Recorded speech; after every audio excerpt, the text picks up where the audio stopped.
Labą diena, gerbiami kolegos, bendražygiai, tie, kurie augina su manimi kartu šiais metais. Štai ir atėjo ta iškilminga diena, kai mes sodinsime pomidorus į šiltnamį. Iš tikrųjų, tos dienos teko palaukti šiais metais ilgokai. Pavasaris buvo anomališkai šaltas ir to pavasario kaltė yra tame, kad aš jūs truputį apgausiu. Žinokit, neįvykdysiu savo pažado, nes tiesiog jo įvykdyti neįmanoma. Jeigu pamenat, aš jums žadėjau parodyti, kaip elgtis su išstypusiais pomidorais, su išstypusiais pomidorų daigais. Kaip juos teisingai pasodinti, kad tas trūkumas pavirstų privalumu.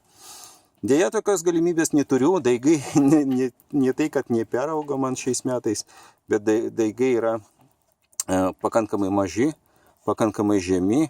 Aš iš tikrųjų pirmą kartą tokius turiu, nes mano stiklintam balkonį buvo taip šalta, kad jie tiesiog nustojo augti. Bet nepasakyčiau, kad tai yra labai blogai, nes garantuoju, kad tie mano pomidoriukai pasodinti į šiltnamį labai greitai pralenks savo bendraamžius, pirktus iš parduotuvės arba pirktus turguje, tos, kurie buvo auginti šiltnamį po dirbtinio apšvietimo, kurie yra gražus, aukšti, stambus, šviesiai žalios spalvos, nes auginti ne pasaulės šviesa. Ir tokie pomidorai pirktiniai, jie yra neužsigrūdinę. Persodinti į šiltnamį, jie sirgs porą savaičių, kol prisitaikys prie saulės šviesos ir prie nakties šalčio. Ir mano pomidorai, kurie yra tikrai puikiai užgrūdinti ir pasodinti visiškai nesirgs, taigi mano pomidorai tos pirktinius garantuotai pralenks. O dabar einame prie įrangos apžvalgos tradiciškai. Taigi, ko mums prireiks? Laistytuvo su šiltu vandeniu. Jokių būdų nelaistykite daigų šaltų vandentiekio vandeniu. Jie gaus nuo to stresą ir kuriam laikui nustos augti. Toliau, kastuvėlis. Kam kastuvėlis, jūs puikiai supratote, ne? Pagaliukas atmatoto ilgio. Mano, pavyzdžiui, yra 40 cm. Jeigu jūsų šiltnamis yra didesnis ir jūs galite sau leisti atstumus didesnius tarp augalų, tai imkite pusės metro. Pusę metro bus pats tas. Mano šiltnamis realiai mano poreikiams dabar yra per mažas. Jis buvo pastatytas kaip laikinas. Aš jį sukonstravau savo rankomis, norėdamas tiesiog pabandyti, ar patiks man auginti daržovės ir nenorėdamas investuoti daug pinigų į polikarbonatinį pirktinį šiltnamį. Bet nėra pastovesnių dalykų už laikinus, kaip sakoma. Mano šiltnamis atlaikė jau 7 metus, 7 žiemos, atlaikė sniegą, atlaikė audras mūsų klaipėdietiškos, atlaikė 2 mažus vaikus ir 1 mažą šuniuką. Ir vis dar stovi ir vis dar negriūna. Taip kad griauti kažkaip ranka nekyla ir tenka naudotis. Tarp kitko, jeigu kažkam būtų įdomu, kaip savo rankomis tokiam pabandymui, be didelių investicijų padaryti tvirtą gerą šiltnamį, jūs rašykite komentarus, aš tada nufilmuosiu atitinkamą filmuką. Taigi, toliau jums prireiks trąšų. Čia yra ekologiškos trąšos, aktyvit, man atrodo, vadinasi. Tai yra granuliuotas paukščių mėšlas, yra pirkti bet kokiai sodų prekių parduotuviai. Pagaliukas, aš tikiuosi, jūs supratote, ne? Pagaliukas reikalingas tam, kad atmatuoti atstumus tarp pomidorų, tarp dobučių. Pirštinės, jokių būdų nedirbkite plikomis rankomis, pagailėkite savo rankų ir savo nagų. Popieriaus lapas ir tušinis tam, kad nupiešti šiltnamio žemėlapį. Kad žinotumėt paskui, kur kokia veislė auga ir galėtumėt padaryti išvadas, kas jums tinka, kas jums netinka. Dar sugalvojau šiais metais tokią prietaisą, tai yra nedidelis euro padėkliukas ir ant jo uždėjau pagalvėlį tam, kad patogu būtų atsiklaupti. Plius tas padėkliukas paskirsto kūno svorį ir neprispaudžia, nesutankina perkastos žemės. O dabar dėmesio, dabar aš išduosiu jums didžiausią klaipėdiečių paslaptį.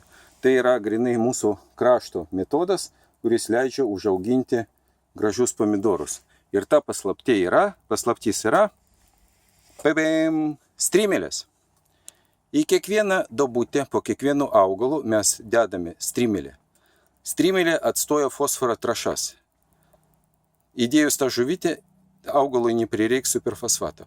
Aš apskritai nenaudoju cheminių trąšų. Ir tos žuvytės ir tas granuliuotas paukščių mėšlas, viskas ko reikia. Dar kiekvienais metais kompostuoju organinės atliekas ir kas porą metų suvežau į šiltnamį kompostą, kuris irgi yra puikiai trąša ir puikiai pagerina žemės kokybę. Taigi strimelės, jeigu stambios, tai dedat po vieną, jeigu smulkios, dedat po dvi. Nu, o dabar pats procesas. Pirmiausia, paruošiame duobutę. Duobutė turėtų būti šiek tiek gilesnė, negu reikia jūsų augalui, todėl kad į patį dugną mes dėsime strimelę.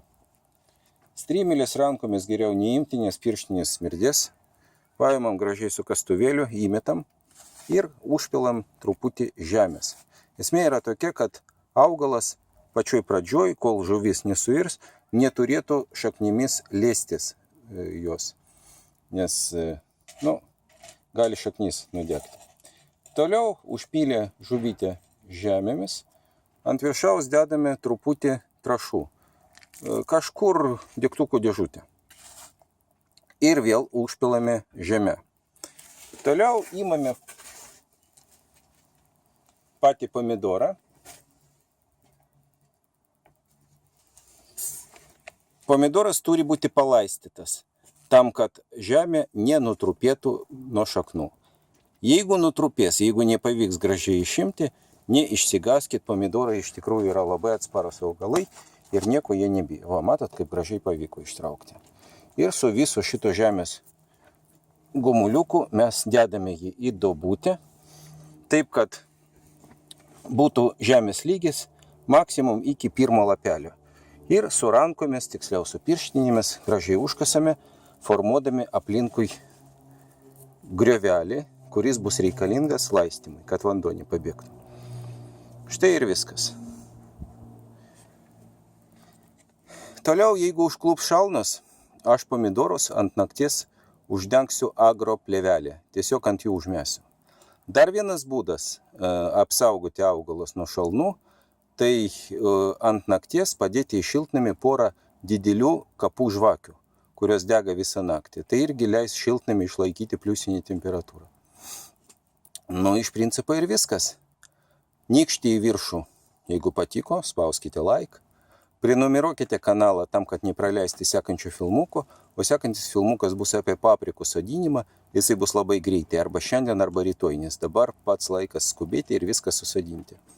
Linkiu jums sėkmės, pulkite prie darbų ir iki kito pasimatymo.